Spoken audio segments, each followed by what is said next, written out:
sorry. We will record, as Zoom has just told you, this presentation so that we can share it with others as well that were not able to be here. And we will hear a presentation from Margit on the futures of transnational solidarity from a kind of present point of view where we find ourselves in cross pressures. So on one hand, a pressure to further locally led development, but then on the other hand, extreme, what can only be called extreme geopolitical shifts, and also the rise of a radical right. So how do we navigate all of this as Northern civil society actors? What lessons can we take from the Dutch case? I don't think I want to say too much more other than we're really excited to have you, Margit, and the floor is yours.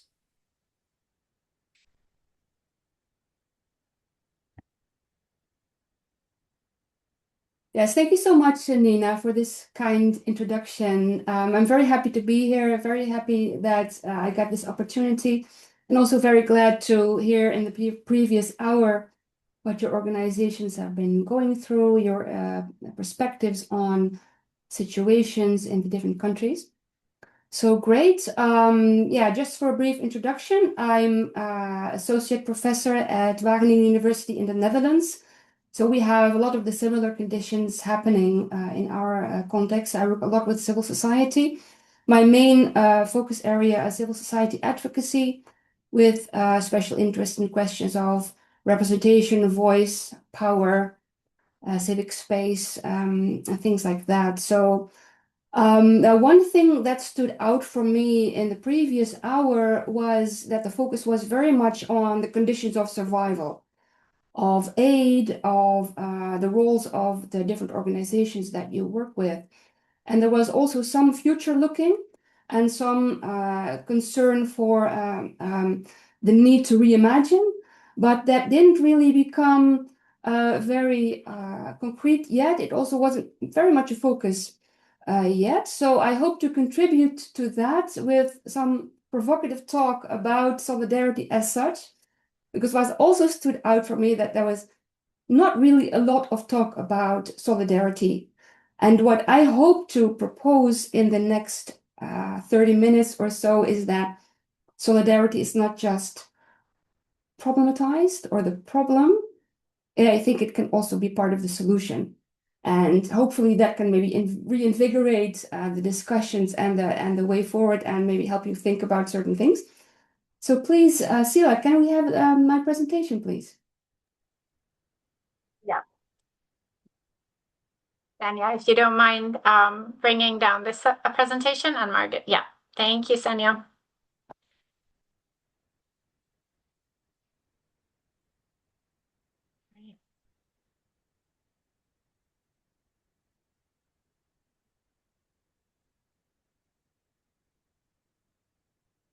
There we go. Can you make that a slideshow? Thank you. Yes, now it's a slideshow. Can you go to the next slide, please?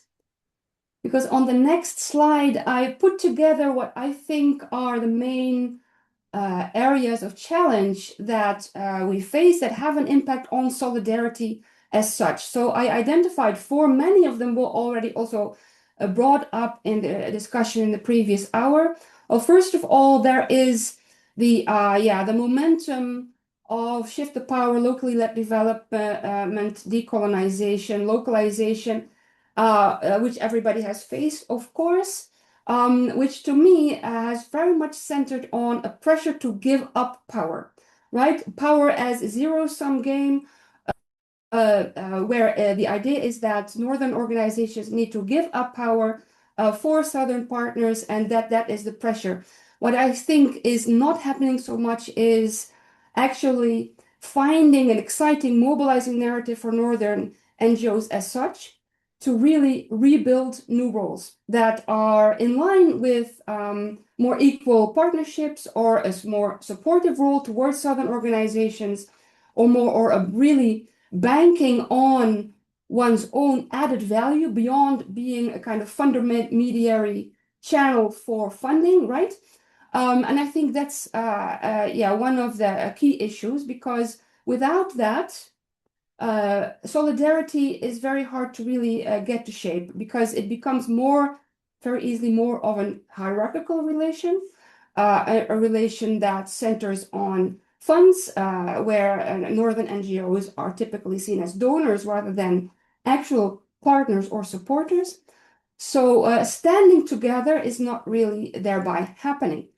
The second issue is, of course, what people have been talked about a lot already, the rising geopolitical tensions with new pressures on national budget, changing foreign policy priorities, centering much more on national economic interests and security and access to resources for the decades to come. So that has, of course, then also put pressure on budgets and on the kind of development effort that could be part of development policy. So many NGOs also face then cuts and are very busy trying to survive, seeking to diversify funding. At the same time, there is still this focus on these institutional donors, right? That is where the big funds are still. Maybe you look for other institutional donors, but it remains within this kind of institutionalized sphere with still, I think, very limited engagement with publics, right? NGOs have been kind of comfortable standing in a relation with government, getting big funds from that, working with programs funded by big institutional donors, with little need to actually build legitimacy for development with publics, or a relation or legitimacy as an organization with publics, a relation in which things can come to mean something, right? Development is to mean something. There is a relation built between northern publics and southern societies. That is not very much happening in many situations. Of course, there are organizations that are doing that. There's a lot to learn maybe also from them, but in a big way, it's also very limited. And then the fourth point is then growing political instability, of course, political disaffection, distrust in politics more generally, political instability, right? That also came up a lot in the past hour. What can we expect for the future? Probably nothing much good. And of course, the radical right coming up that really have also targeted NGOs, right? Constructing what we have seen also in different countries, oppositions between national interests and development cooperation, as if that is almost, development cooperation is almost theft from more domestic populations who are in need much more than strangers, right? Legitimate need, that is. So that delegitimizes development cooperation. There's then also a delegitimation of transnational solidarity as such and of NGOs. And then also constriction of civic space in some settings, as these organizations are then not of the public interest, or they are a nuisance, they have no support in society, there's corruption, things like that. So all of these things are really a challenge to solidarity in their own way. So what I did, and this was just for the heck of it, raise these issues with ChatGPT and asked ChatGPT to visualize this set of challenges. I hate these pictures, but I still want to share it just to show how this is creating a kind of bleak picture that we need to move away from. But it's a kind of jumping board, I think. So this is the picture that ChatGPT came up with for our condition today. And I think it's all very negative, right? I didn't think of these colors, that's what ChatGPT did. And this is, of course, also the tone of the conversation of the past hour. We are under threat, and there's very limited scope for actually getting out of it. There is at least no reimagining of that, right? I think that is a mistake. I think that solidarity can be part of the solution. And I hope in the next minutes, I'll be able to share that. Next slide, please. Yeah, because I think that the moment opens a window of opportunity to rebuild transnational solidarity. First of all, then, this shift of power imperative, right? We are all convinced of that. We need to rethink roles, and that has to be an attractive message, that has to be an attractive vision that needs to go beyond giving up power and also ensure continued relevance. Now, solidarity, the standing with Southern organizations in complementary role, where organizations in the global North stand on their added value, their own strengths, their own identities, their own legitimacy, in complementary roles with southern organizations based on mutual recognition. That can be a new relation that really takes seriously this shift to power imperative. So that's touching upon the shift to power side of things. Next slide, please.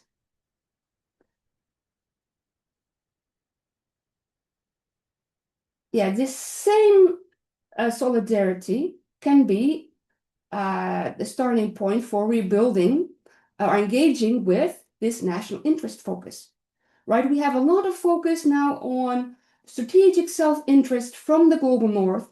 Development policy has to serve the northern countries. But what we also see in research on the legitimacy of development is that this self-interest is a key basis for legitimacy for development. Now, one of the things that happens with solidarity, and that's what people have identified also, is that there's a weak spot in solidarity. It easily becomes something that is not reciprocal, right? It easily becomes something that is charity, that cannot be sold or presented as something that is a relation that has something to offer to both sides. I think we should look closely into this self-interest as an opportunity to reframe development as something reciprocal, right? We are in a relation where we exchange, and that may have its transactional dimensions. But I think because this resonates so much and is so much in line also with publics as well as governments, that we need to look into that. What type of exchange between countries can we actually frame as part of a legitimate solidarity relation? Even that may sound unattractive right now, but I think it's worth it. What it does imply, this whole shift towards strategic national self-interest, is that human development, least developed countries, marginalized groups get to be out of the picture, right? Because there's not much to be gained there in terms of strategic self-interest. That too gives scope, give opening for a reinvigoration of solidarity in development discourse. So I would use solidarity to speak to these two developments. And I think one of the key things here is that one thing that has not been happening in this whole discussion so much is what is our response, right? A lot of things are happening that are put development and NGOs under attack. The civic space, the public debate is filled with things that put us down. Where's the response? Where's the public engagement? Where is the alternative narrative that speaks against these development, that pushes towards stories of hope, that invite the good in people, that builds connection, that shows that we are in relations with each other, that many of us want that also, right? I hear also in the past hour that people speak of, look, there's actually so much support. That is true, but we're not sharing that story. We're not engaging people on that story. And I think we can use that knowledge to do something about it. Next slide, please. Yeah, so thirdly, we need, and that's in line with that, the radical right puts down development, right? There is a lot of misinformation, a lot of delegitimation that is very much, I think I was lost for a moment, no? Am I still audible? Yeah, okay, because I froze for a moment. So we have this radical right attack on transnational solidarity with a lot of misinformation and delegitimation. And we are not countering that. We are not on social media. We are not showing how things are untrue, how we are actually very much also in support of development, that we are actually, that development also is effective in many ways, that we are doing something that has great value in many ways and is in line with what we stand for as societies, with our culture, with the understanding of the world as complex and interdependent, because many people do recognize that. So where is the story to fill that space that we are leaving open? Yeah.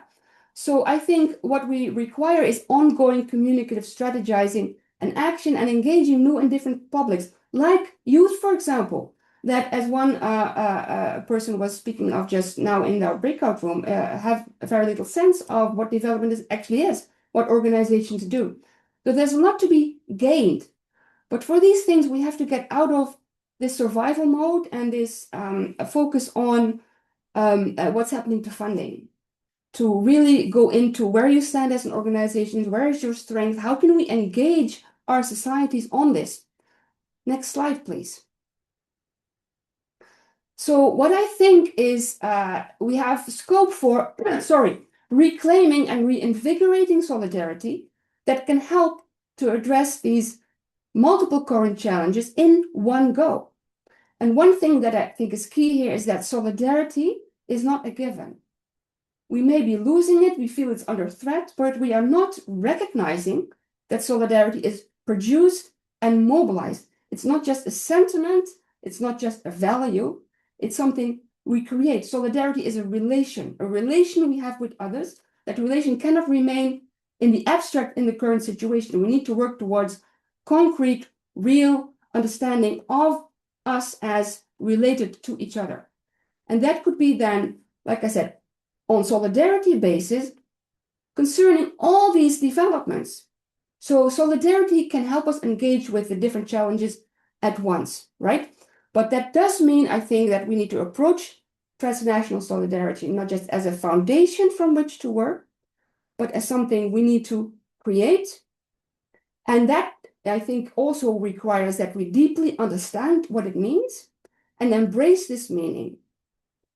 Whatever it is for your organization, it can be different things, but I do think we need to start with embracing that solidarity is something we need to build as an organization and also with partners and with our societies. Next slide, please. Because I think also that solidarity is more a buzzword or something of that is invoked without really specifying what we mean by it. That is not really problematized. Well, at the same time, it's very different things at the same time. It can be very different things, and organizations approach it also from a very different entry point. So if you're creating it, if you're mobilizing it, what are you creating? What are you mobilizing? It is not simple. And I think to understand what you're trying to achieve, engaging these different challenges, like radical right politics, like these national interest moves, you need to have it very clear what it is you're trying to change and whom. And how are you then connecting to that challenge from your own foundation of values and ambitions and perspectives. So what's solidarity? And this is really the main part of my presentation, sharing this conceptualization of solidarity that I developed. So next slide, please. And this is just to illustrate how it is something very diverse, right? We can skip this, I already said this. Just to illustrate, this is a slogan from an Oxfam campaign, Oxfam Novib, which is the Dutch chapter of Oxfam. It is about how we are entangled together from differentiated places of responsibility. This is about Gaza, this is about resource extraction, for example, what happens in mining. Looking away is a choice, Oxfam is telling the Dutch public. Looking away from what's happening in Gaza, even though Dutch citizens are allowing the Dutch government to keep on standing with Israel, that means that you are entangled. And you are choosing to step away from this entanglement. You are choosing to step away from this responsibility. So this campaign is looking to the Dutch society and telling it, you are looking away and that's your choice. Do you want to really make that choice when there's another choice available? And they make that appeal to that choice. So this is about appealing to responsibility because we're in this together from asymmetrical, differentiated positions of responsibility. That is a form of solidarity. Now the next slide, please. Okay, next one. This is a video of that campaign. I'm not showing that, but you can watch it if you want. I can share the presentation later. Please, the next slide. Yeah, so this is an NGO working on refugees, right? So what this campaign is it's stating against radical right politics. We are speaking here, when we're talking about refugees, not about asylum seekers, not about illegals, not about strangers, not about fortune seekers or migrants. We are talking about human beings. This is again appealing to the Dutch public. Don't buy the radical right framings. We are speaking here of our fellow human beings from a position of shared humanity. Again, solidarity, but from a very different standpoint. So you're trying to change people, you're trying to change political discourse, you're trying to change how people think of development, but you're trying to do very different things, right?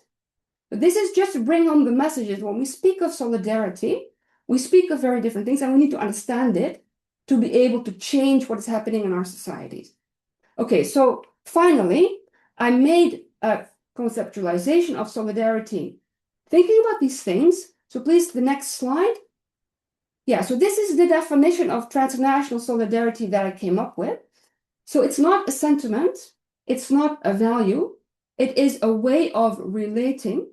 We see the other and we see them as in a relation with us, as people with whom we share something. We relate to them as people who share something with us. We organize and we act, right? So it is not just a sentiment, it is a basis for acting. And it is with people with whom that has to be mobilized. It's not a given. It's not structured. It's not embedded in our societies. We need to create and build that solidarity because there is a distance there. And we need to build then also these connections in connection with some kind of project, some kind of issue, something concrete that we share.